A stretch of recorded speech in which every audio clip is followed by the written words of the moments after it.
한번 따라 하실까요? 조화로운 삶을 위하여. 조화로운 삶을 위하여. 우리 인류가 살아온 역사 시대 가운데 중세의 르네상스 시대라고 하는 시대가 있습니다. 이 시대의 천재화가 레오나르도 다빈치라고 하는 화가가 살았는데, 어떤 사람이 이 레오나르도 다빈치에게 이렇게 물었습니다. 당신은 수많은 그림을 그리면서 가장 그리기 힘든 것이 무엇이었나요? 한참을 생각하는 다빈치가 이렇게 대답했습니다. 저녁 해질녘에 들판에 드리워진 노을을 그리기가 가장 힘들었습니다.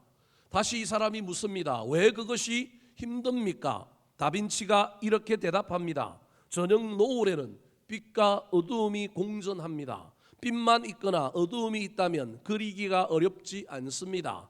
그런데 빛과 어둠이라고 하는 상반된 두 개를 조화를 이루면서 함께 그린다는 것은 그리 쉬운 것이 아니랍니다. 하지만 이 두 가지를 잘 조화를 이루어서 잘 그리기만 하면 분명히 그 그림은 명작이 됩니다. 이 이야기를 책에 쓰고 있던 어떤 화가가 이 다빈치의 이야기를 그림으로 잘 표현한 그림이 밀레의 만종이라고 하는 그림이라고 소개하고 있습니다. 우리는 저 그림을 볼 때 저 그림에는 평화로움이 가득하다라고만 이해합니다. 근데 저 그림은 해질녘의 모습을 그리고 있습니다. 초대교회부터 중세시대까지는 기독교의 영향력 하에 있어서 초대교회 교인들은 하루에 3번 기도했습니다.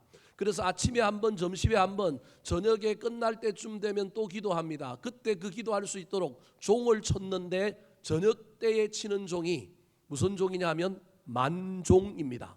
저녁에 들려오는 종소리를 듣고 일하던 두 부부가 지금 일을 멈추고 뭘 하고 있느냐 하면 기도하고 있습니다. 참 긍정적이고 평화스러운 것 같지만 저 안에는 무엇이 있느냐 하면 어두움이 담겨 있습니다.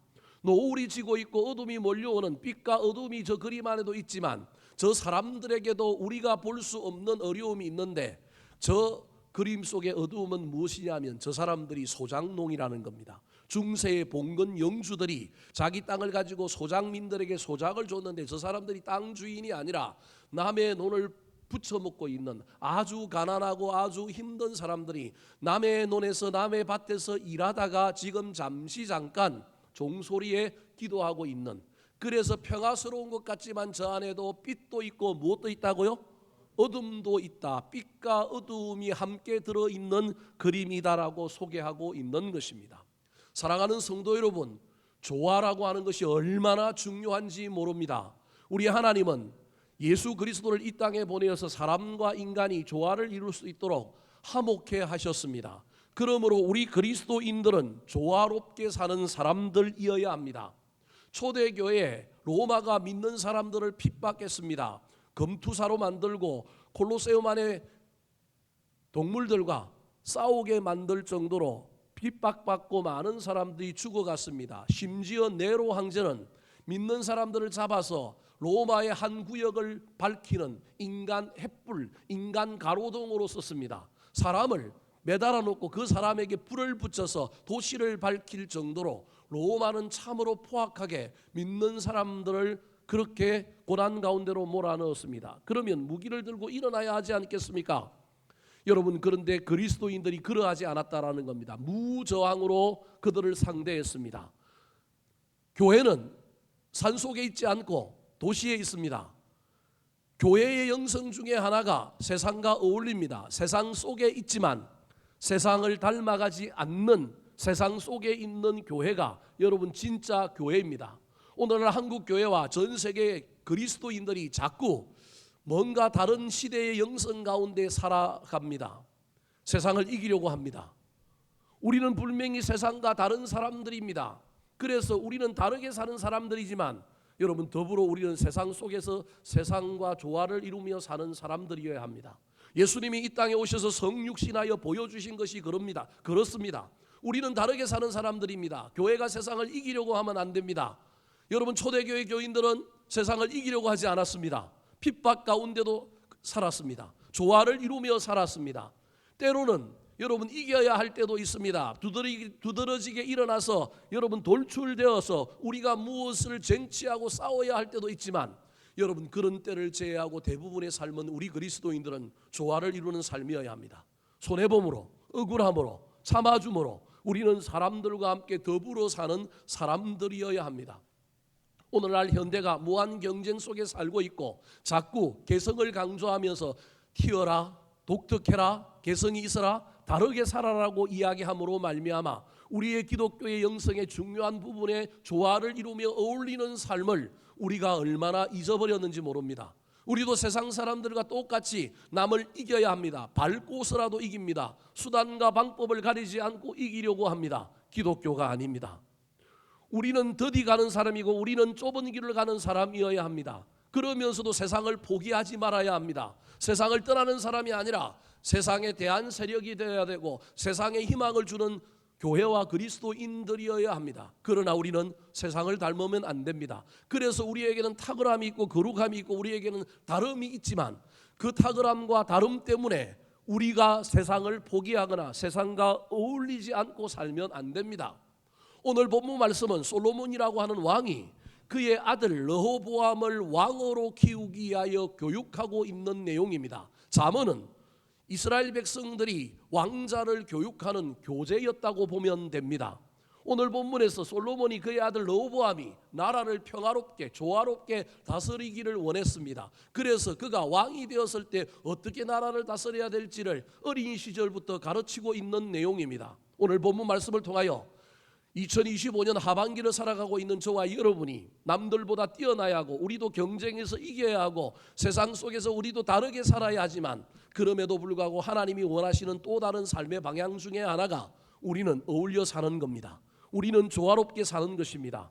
기억하시기 바랍니다. 위기의 때에 문제가 생겼을 때 우리는 도드라져야 합니다. 뚫고 일어나야 합니다. 이겨야 합니다. 그러나 많은 시간은 저와 여러분이 여러분 선한 영향력을 끼치고 거룩한 빛을 발하고 우리는 더불어 함께 살아야 합니다. 홀로 있을 때 우리는 하나님을 만나고 이 힘을 얻어야 합니다. 사람마다 시간이 다 각자의 영역에서 각각의 시간이 다 다를 수 있습니다. 도드라지고 뛰어나고 다르게 살아야 할 삶이 더 많은 사람이 있을 수 있습니다. 홀로 나는 남과 어울리는 거 싫어, 나는 홀로 있는 것이 내 성격이야, 내 은사야. 그래서 우리는 하나님 만나고 홀로 있는 거 좋아하는 사람 있을 수도 있습니다. 여러분 그럼에도 불구하고 우리는 가족들과 교회 안에서 세상에서 다른 사람들과 어울려 사는 사람이어야 합니다. 나는 세상에 다른 사람들과의 관계에서 조화로움을 추구하는 사람인가? 아니면 나는 어울리지 못하는 사람인가? 나는 다른 사람들을 힘들게 하는 사람인가? 잘 살펴보아서 우리가 주님 닮아서 우리도 조화롭게 살 때 하나님이 내 인생에게 더 큰 은혜와 복을 주신다고 하는 사실을 기억하고 체험하는 저와 여러분이 되기를 우리 구주 예수 그리스도의 이름으로 축원합니다. 자, 그렇다면 우리의 기질이 다르고 우리의 삶의 스타일, 라이프 스타일이 다 다름에도 불구하고 사람들과 더불어 함께 조화롭게 살아야 할 때 무엇이 필요할까요? 어떤 조화로운 삶을 욕심내고 도전해야 할까요? 첫 번째입니다. 따라하시겠습니다. 말의 조화가 필요합니다. 말의 조화가 필요합니다. 모든 사람들과 더불어 삶에 있어서 가장 중요한 것은 말입니다. 말하지 않고 사람을 사귈 수 없고 말하지 않고 사람과 더불어 살아갈 수 없습니다. 그런데 말이 모든 일을 망가뜨리기도 하고 말이 모든 일에 문을 열어주고 그 관계를 풍성하게도 만듭니다. 참 말은 요상해서 이 말이 얼마나 우리를 힘들게 하기도 하고 천냥빚도 뭘로 갚아요? 말 한마디도 갚는 거예요. 야고보서 3장 2절에 보면 우리가 다 말에 실수가 많으니 말에 실수가 없는 자면 곧 온전한 사람이다. 그 말에 실수가 없는 사람이 없다라는 얘기입니다. 그거 인정하라는 겁니다. 그런데 잠언 18장 21절에 보면 죽고 사는 것이 혀의 힘에 달렸나니 혀를 썩이를 좋아하는 자는 혀의 열매를 먹으리라.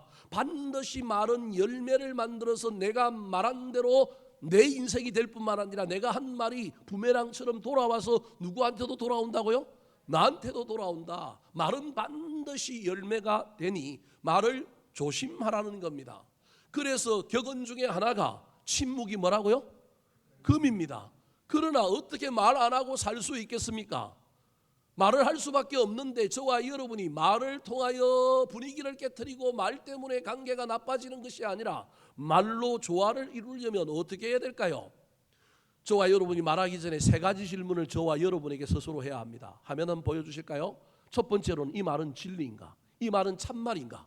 내가 누구한테 들었는데 들은 말을 내가 하는 것이 아니라 내가 본 바를 말하고 있는가? 혹시 들은 바를 말한다 할지라도 나한테 그 말을 전해준 사람을 내가 진심으로 믿기 때문에 이 사람이 말하는 말, 비록 전해 들은 말이지만 이 말은 참말이다, 그런 믿음을 가지고 저와 여러분이 말을 전하고 말을 하고 있습니까?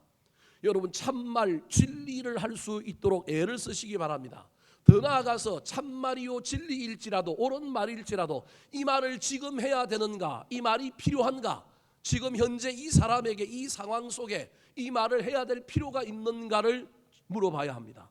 더 나아가서 이 필요한 말을, 이 참말을 내가 하고 있는데 이 말은 친절하게 하고 있는가? 옳은 말이라고 함부로 말하면 큰일 납니다. 실컷 이야기해놓고 막 쏟아부어 놓고 자기는 뭐가 없대요? 뒤끝이 없대요. 상대방은 뭐가 있는데?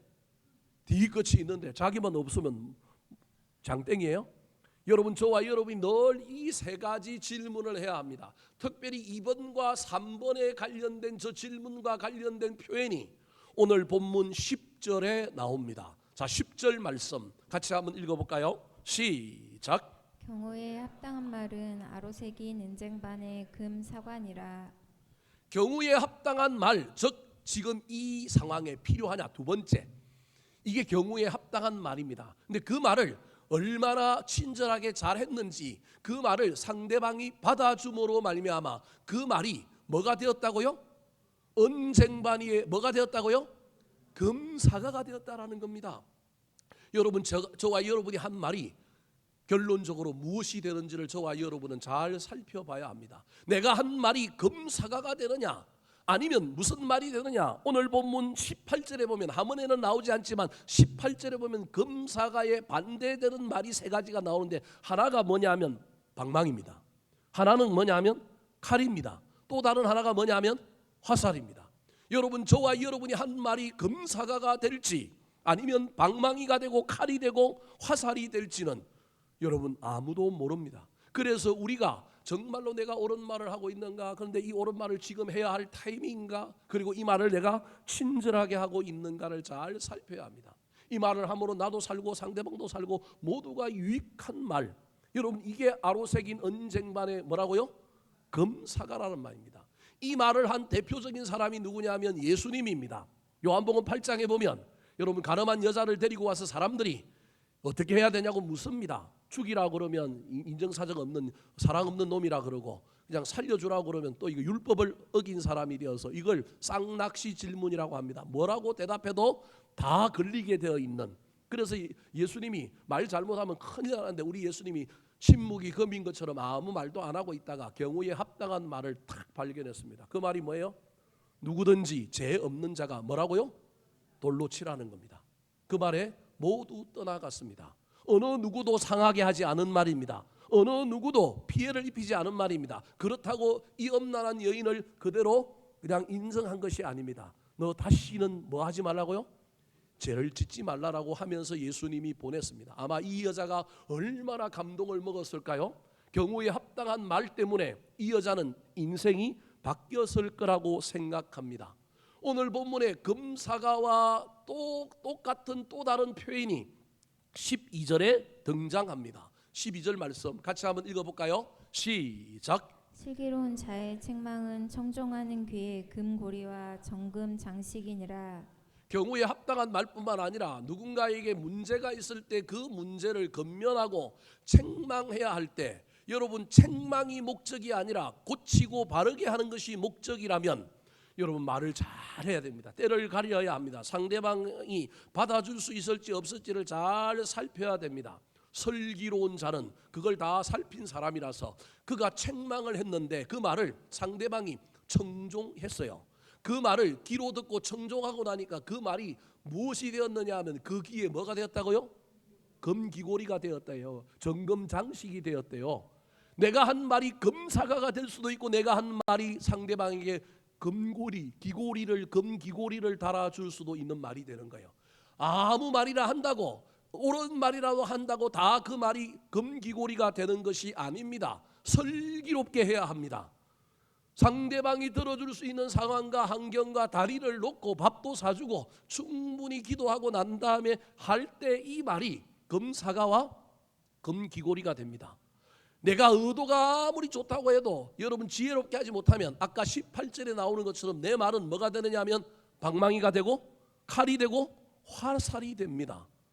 사랑하는 성도 여러분, 내 입의 말이라고 함부로 말하면 그 말이 무엇으로 만들어질지 어떻게 열매 맺을지는 알 수가 없습니다. 특별히 저와 여러분이 말이라고 너무 허풍쟁이처럼 헛약속하면 안 됩니다. 14절 말씀 시작. 선물한다고 거짓 자랑하는 자는 비 없는 구름과 바람 같으니라. 헛풍쟁이처럼 선물한다고 열심히 말은 떠들어 놓고 난 다음에 선물을 했어요, 안 했어요? 안 했습니다. 약속을 안 지켰습니다. 말의 약속을 헛공약만 남발했습니다. 그걸 비 없는 뭐라고요? 구름이다 바람이다. 비가 오려면 뭐가 몰려와야 돼요? 먹구름이 몰려와야 되지 않습니까? 옛날 어른들 일기예보 나오지 않는 때도 기가 막히게 일기예보 알아맞혔습니다. 습도를 보고 공기를 보고 딱 나가서 하늘을 보고 나무가 바람이 불면 뭐가 올 거라고요? 비 올 거라. 야야 저 마당에 뭐 그더라고요? 빨래 그더라. 뭐 온다고요? 비 온대요. 며느리가 어디 비 와요? 그랬는데 정말로 아니나 다를까 30분 1시간 딱 지나고 나니까 뭐가 와요? 비가 오는 거예요. 귀신같이 어르신들이 맞췄어요. 왜냐하면 비가 오려면 징조가 있기 때문에 그렇습니다. 구름이 몰려오고 바람이 불어옵니다. 그 바람 속에 비가 묻어오는 건데 구름도 있었는데 바람도 불었는데 뭐가 안 왔다고요? 비가 안 온 거예요. 허풍쟁인 거예요. 사랑하는 성도 여러분, 말에 능력을 믿으시고 말을 했으면 지킬 수 있도록 애를 쓰시기 바랍니다. 말이라고 함부로 하지 말고 열심히 기도해야 됩니다. 상대방의 상황을 살펴야 됩니다. 내가 말하는 게 목적이 아니라 말함으로 말미암아 어떤 결과가 일어나야 되는지를 염두에 두고 그 결과가 일어나려면 어떻게 해야 될까? 먼저 하나님께 물으시고 때를 살피시고 상대방의 상황을 살펴야 합니다. 15절 말씀 같이 읽어볼까요? 시작. 오래 참으면 관원도 설득할 수 있나니 부드러운 혀는 뼈를 꺾느니라. 오래 참다는 말은 아무것도 안 하고 가만히 있었다는 얘기가 아니라 여러분 기회를 엿봤다. 계속하여 오랫동안 살피고 기도하고 방법을 찾고 그러면서 말을 했더니 가장 죄송합니다. 이 공무원 있을 수 있는데 가는 공무원 가장 말 안 듣고 가장 고집쟁이도 오래 참고 기회를 엿보고 설득하면 어떻게 된다고요? 녹아난대요. 부드러운 혀가 뼈를 꺾는 것처럼 가장 부드러운 것이 가장 단단한 뭐를 이겼다고요? 뼈를 이겼다. 그럴 정도로 말을 함에 있어서 세심하게 주의 있게 말해라. 내 마음에 성질이 올라왔다고 18, 19이 올라오고 뚜껑이 열렸다고 막 말하지 말고 내가 하는 말이 옳은 말이라고 무조건 말하지 말고 아무리 옳은 말이라 할지라도 여러분 금사과가 되게 만들려고 금고리가 되게 만들려고 애를 쓰는 저와 여러분이 되어서 내 말로 말미암아 상대방이 힘을 얻고 내 말로 말미암아 상대방이 위로받으면 좋겠습니다. 내가 말로 사람을 해치고 내가 말로 사람을 저주하는 사람이 아니라 축복하는 말에 조화가 있는 사람들이 되기를 우리 구주 예수 그리스도의 이름으로 축원합니다. 두 번째, 저와 여러분이 예수님을 닮은 조화로운 삶을 살기 위해서는 어떤 조화에 도전해야 될까요? 따라 하시겠습니다. 일의 조화가 필요합니다. 일의 조화가 필요합니다. 건설 현장에 보면 일을 잘하는 사수가 있으면 그 밑에 조수가 있습니다. 전문가가 있으면 전문가 혼자 일하는 게 아니라 그 옆에 돕는 사람들이 있어야 됩니다. 그걸 일본 말로 데모도라고 합니다. 그래서 혼자 일하지 않고 도배를 하거나 목수나 사람들 옆에는 다 누가 있어야 되느냐 하면 데모도가 있어야 돼요. 우리 교회에 일하는 일꾼이 하나 있고 데모도가 한 사람이 있는데 참 재밌습니다. 사이가 일꾼이고요. 데모도가 장인어른이에요.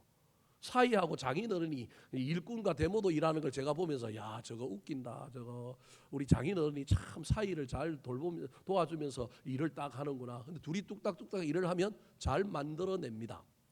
여러분 데모도에게 제일 중요한 건 이 조수에게 제일 중요한 건 일머리입니다. 일의 선후좌우를 알아서 상대방이 말하지 않아도 필요한 걸 딱 뭐 하는가요? 갖다 대면 이 데모도가 진짜 좋은 데모도입니다. 그럼에도 불구하고 이런 데모도가 하는 게 아니라 누가 해요? 사수, 전문가가 하잖아요. 여러분, 그럼에도 불구하고 여러분 이런 사수 전문가가 하는데도 불구하고 오늘 본문의 이야기는 뭐에 대한 이야기냐면 데모도에 대한 이야기가 오늘 본문 안에 있습니다. 10절 말씀 같이 한번 읽어볼까요? 시작. 충성된 사사는 그를 보낸 이에게 마치 추수하는 날에 얼음 냉수 같아서 능히 그 주인의 마음을 시원하게 하느니라. 자, 저 이야기를 우리는 일 잘하는 일꾼의 이야기로 자꾸 이해하는데 일꾼의 이야기가 아니라 무슨 이야기냐면 추수하는 날에 지금 누가 추수하고 있느냐면 주인이 추수하고 있습니다. 요즘은 뭐 탈곡기를 요즘은 다 뭐 여기 기계로 다 하지만 옛날에는 발로 굴르면서 뱃단 가지고 막 이렇게 했어요. 저는 어릴 때 그렇게 해서 저는 탈곡을 많이 했는데 탈곡기 발로 막 굴려가면서 하는데 여러분 그때 뱃단이 낮아지면 허리가 힘들잖아요. 그러면 옆에 있는 엄마가 뱃단을 뭐 하냐면 높이 쌓아줍니다. 그러면 얼마나 편한지 모릅니다. 허리를 안 굽혀도 되고 바로 갖고 오면 되는데 이게 점점점 낮아지면 이게 힘들잖아요. 아버지가 일할 때 보니까 아버지가 탈곡할 때 보니까 하다가 힘드니까 성질을 내더라고요. 그래서 이거 뱃단을 뭐 해줘야 된다? 높여줘야 되는구나. 그러면 그냥 바닥에서도 올라가면 힘드니까 그 밑에 여러분 우유 상자 그거 서너 개 딱 깔아놓고 그 위에 올리니까 금방금방 일이 되는 걸 보고 아버지가 그날 엄청 좋아하시더라고요. 아들 하나 줬는데 그때 제가 4학년이었는데 4학년짜리가 그래도 뭐를 하느냐 하면 일머리를 안다 그러면서 저를 엄청 칭찬하시면서 다음에는 누가 하라고요? 저보고 하라는 거예요. 그래서 제가 5학년 때 탈곡을 해봤습니다. 아버지가 쌓아주고 제가 이제 탈곡하는 거예요. 탈곡하고 나면 엄마가는 그걸 채로 이제 까불러 가지고 이제 소위 말하는 거부직이라고 하는 것들을 걷어내고 이런 일을 했습니다. 여러분 일할 때 누가 돕는 게 얼마나 중요한지 모릅니다. 오늘 저 13절은 어떤 의미냐면 주인이 열심히 추수를 하고 있는데 옆에 일꾼이 일 잘하는 일꾼도 제가 보기엔 아닌 것 같아요. 가만 보고 있으니까 주인이 땀을 뻘뻘 흘리면서 일하고 있는데 지금 저 주인에게 필요한 건 뭐다? 얼음물이라는 거예요. 얼음물. 그래서 주인이 달라고도 하지 않았는데 이 사람이 뭘 갖다 바친 거예요? 얼음물을 딱 갖다 바쳤는데 이 주인이 그 얼음물 먹고 나니까 너무 시원해갖고 더위가 싹 가셔가지고 너무 신나가지고 지금 뭘 잘한 거냐면 일을 더 열심히 잘했다라고 하는 의미입니다. 우리는 저 13절을 읽을 때 주인이 일 잘하고 이게 옆에 있는 일꾼이 뭘 좀 도와줬다라고 이야기하지 않고 일 잘하는 일꾼이 일 다 해버리는 바람에 누가 마음이 기뻐했다고요? 주인이 기뻐했다라고 이야기하는데 제가 보기엔 저 본문은 후자가 아니라 전자입니다. 여러분 저 본문에서 이야기하고 있는 것이 무엇이냐 하면 누군가가 원하지도 않았는데 그 원함을 그 필요를 체크하여 채워주는 사람이 어떤 사람이냐면 조화로운 사람이에요. 오늘 본문에서 저 13절의 이야기는 일을 잘하느냐 못하느냐의 이야기가 아니라 옆에서 거들어서 조화롭게 해주는 사람, 뭔가 하나를 더 놓아가지고 완성되게 만드는 사람, 뭔가가 일이 좀 더 잘 이루어지도록 작은 그 하나를 기여하는 사람, 그 사람에 대한 이야기지 혼자 나서갖고 일 잘하는 사람에 대한 이야기가 아니라는 거예요. 여러분 이 이야기를 오늘날 저와 여러분의 삶에 해석하면 여러분 아들들이 평생 자식들이 평생 부모님 덩쳐먹고 살고 늘 부모님의 손길이 필요했는데 어느 날 철이 들어갔고 이 자식이 부모를 위로하는 놀라운 일을 해요. 선물을 하나 사온다든지 뭔가 따뜻한 말을 한다든지 뭔가 막 다른 일을 해요. 엄마가 막 아파갖고 막 이러고 있는데 갑자기 뭘 사왔느냐 하면 죽을 사왔어요. 뭐 우리 집의 얘기는 아니고요. 죽을 사왔어요. 만약에 그러면요 평생 아버지가 자식들 위하여 헌신하고 부모는 그래야 되니까 그런데 뭐 쓸모도 없는 것 같고 맨날 밥만 축는 같은 이 아들이 죽 한 번 사오는 바람에 이 아들은 존재 가치가 있어요 없어요? 있는 거예요. 여러분 이런 거라는 거예요. 여러분 저와 여러분이 다 일 잘하는 일꾼 될 필요는 없어요. 우리는 모든 일을 다 잘하고 모든 공동체와 모든 것에 다 모든 일을 잘 감당함으로 말미암아 사람들에게 인정받는 사람이 되라. 지금 저 얘기가 그 얘기하고 있는 것이 아닙니다. 우리에게는 어떤 사람에게든지 어떤 상황에든지 내가 작은 벽지장 하나 맞들고 벽돌 하나 올려놓을 수 있는 나만의 은사 한 방이 있는 사람이라는 거예요. 우리는 그 한 방을 잊어버리지 않고 그 한 방만으로 다른 사람을 조금이라도 유익하게 만들고 복되게 만들면 이 사람은 어떤 가치가 있는 사람이냐면 그 공동체 안에서 존재 가치가 있는 사람이라는 거예요. 그런데 이것도 안 하는 사람들이 너무 많다라는 거예요. 이것도 안 하고 잊어버리고 있는 사람이 있다라는 거예요. 모든 것이 내 중심으로 돌아가기 때문에 누굴 만족시키라고요? 나를 만족시키고 나를 위해달라는 겁니다. 10가지 중에 9가지 나를 위하다가도 내가 누군가를 위하는 사람, 그래서 누군가에게 얼음 냉수를 퍼줄 수 있는 사람이 어떤 사람이냐면 조화로운 사람이라는 거예요. 50대 50으로 내가 50 했으니 상대방이 나한테 50 하는 게 조화가 아니라는 겁니다. 여러분, 부부가 지나가는데 외모랑 옷 입은 거랑 또는 뭐 말하는 걸 들어보면 50대 50으로 만난 부부가 있어요, 없어요? 있으면 손 들어봐요. 우리 집은 나는 부부가 50대 50이다. 손 들어보세요. 있을까요? 자기는 그렇게 생각하겠죠. 근데 지나가는 걸 보고 있는 사람들은 저건 여자가 손해봤다, 저거는 남자가 손해봤다. 그런데도 불구하고 둘이 살아요. 여러분, 거기에는 뭐가 있느냐 하면 우리 각자에게는 다 조화를 이룰 수 있는 한 방이 있다라는 거예요. 우리에게는 다 뭐가 있느냐 하면 얼음 냉수가 있는 사람들이라는 거예요. 그런데 그 얼음 냉수를 쓰고 있느냐 쓰고 있지 않느냐의 차이만 있다라는 겁니다. 사랑하는 성도 여러분, 받다가도 받기만 하지 마시고 시원케 하는 사람들이 되었으면 좋겠습니다. 누군가가 일을 할 때 딴지 걸지 말고 내가 그 일 다 잘할 수 없습니다, 내가 그 일 다 하려고 하지 말고 그 일하는 사람에게 일의 조화를 이루기 위하여 작은 것 하나 얹어주는 사람이 되었으면 좋겠습니다.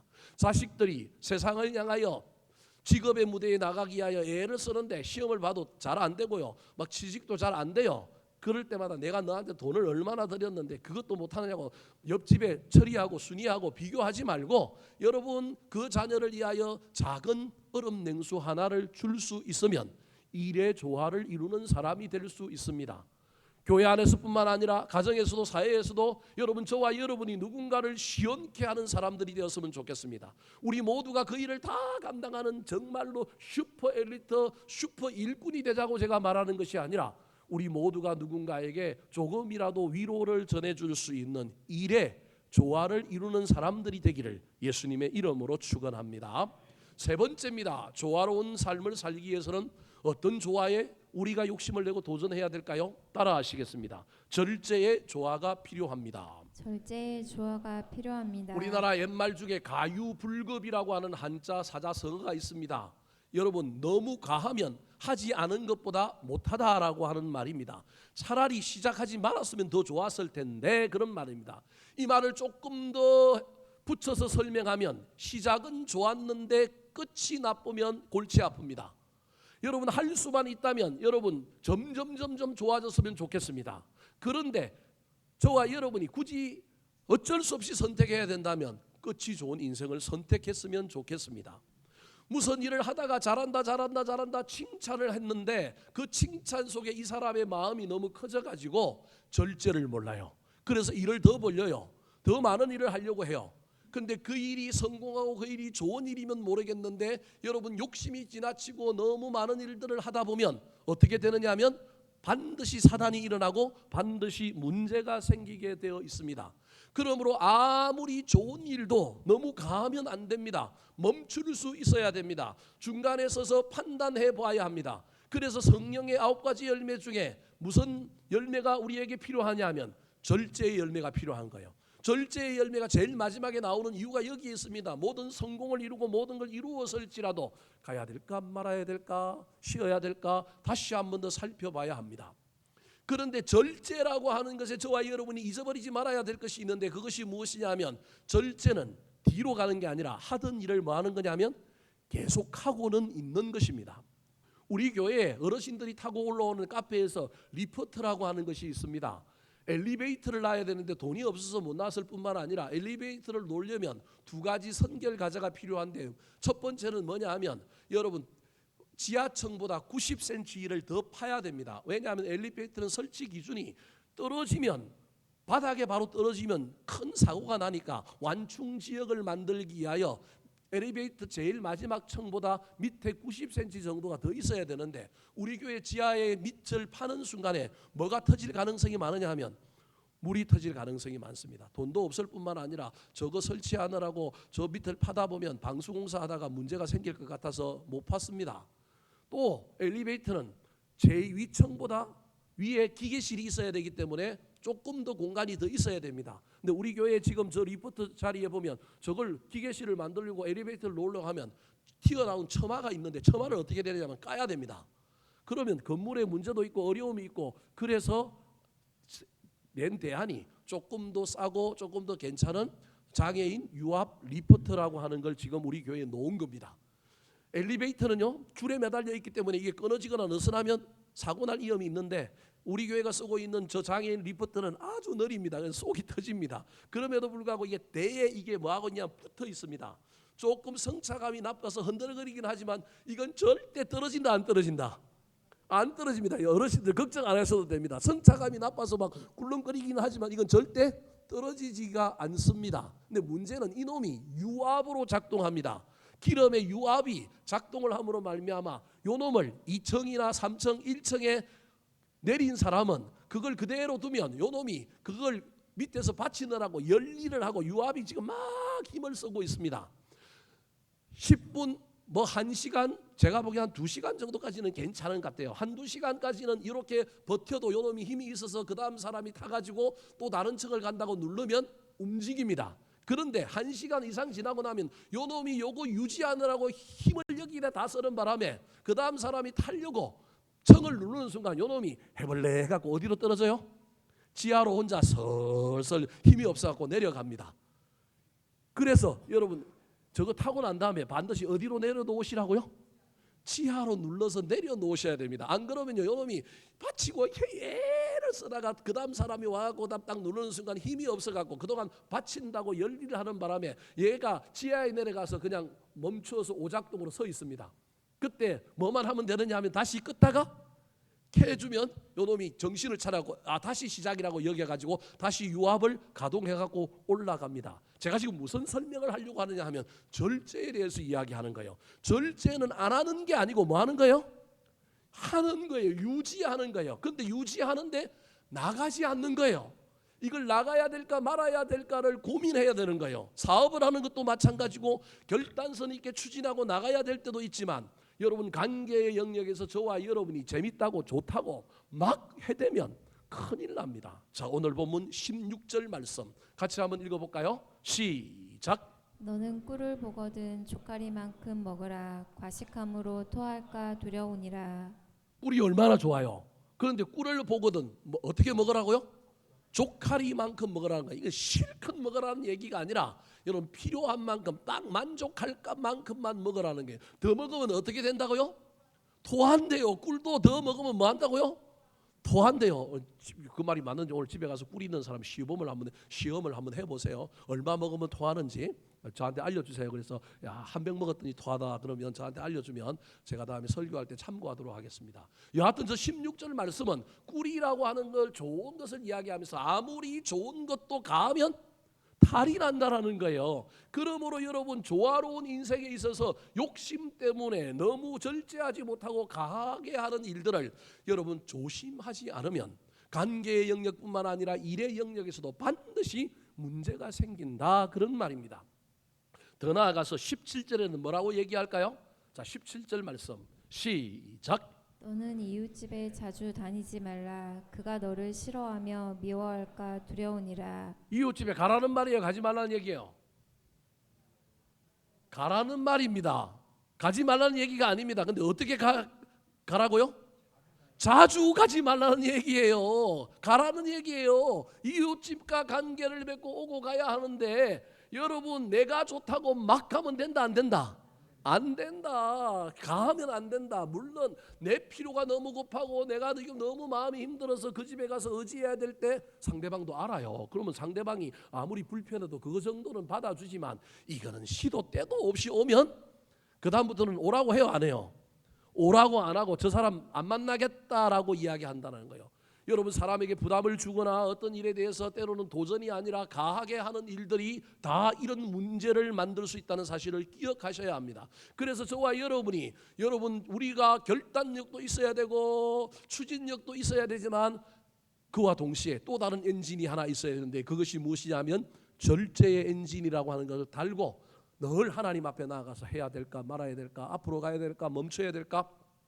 그런데 내가 앞으로 가려고 하다가 이게 누군가에게 제지를 당하거나 누군가에게 받아들이지 않으면 여러분 유압 엘리베이터처럼 이게 힘이 풀려갖고 뒤로 가는 게 아니고 여전히 내가 하고 있던 일을 뭐 하라고요?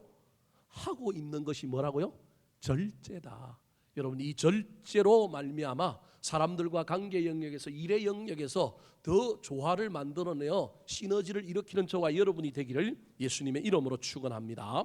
마지막입니다. 조화로운 인생을 살기 위해서는 어떤 조화를 이루어야 할까요? 따라하시겠습니다. 분위기의 조화가 필요합니다. 분위기의 조화가 필요합니다. 어떤 모임에 어떤 사람이 오느냐에 따라서 공기가 달라집니다. 어떤 사람이 오면 공기가 쎄하게 바뀝니다. 어떤 사람이 오면 공기가 막 달라집니다. 아무 말도 안 했습니다. 아무 행동도 안 했는데 그 사람이 그 공간에 들어오는 순간 여러분 공기가 바뀝니다. 막 화기애애하고요. 분위기가 막 달라집니다. 근데 어떤 사람이 그 안에 딱 들어오면요. 분위기가 싸해집니다. 제가 한 번씩 카페 들어가면 분위기가 싸해지더라고요. 그래서 나 그런 사람이 아닌데 왜 내가 카페 들어가면 분위기가 싸해질까? 나 안 들어가야 되겠다. 그렇게 고민을 많이 할 때가 있습니다. 여하튼요.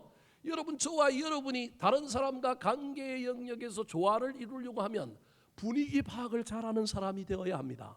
그리고 그 분위기를 맞추는 사람, 분위기에 어울리는 사람이 되어야 합니다.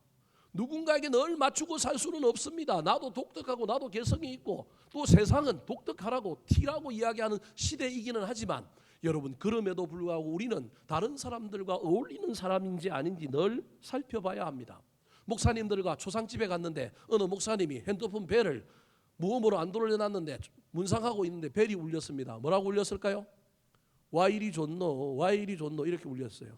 얼마나 민망합니까? 분위기 파악을 한 거예요 못한 거예요? 이게 실수이라서 그나마 낫기는 한데 정말로 실수가 아니고 그렇다고 한다면 이건 정말로 분위기 파악을 못하는 사람입니다.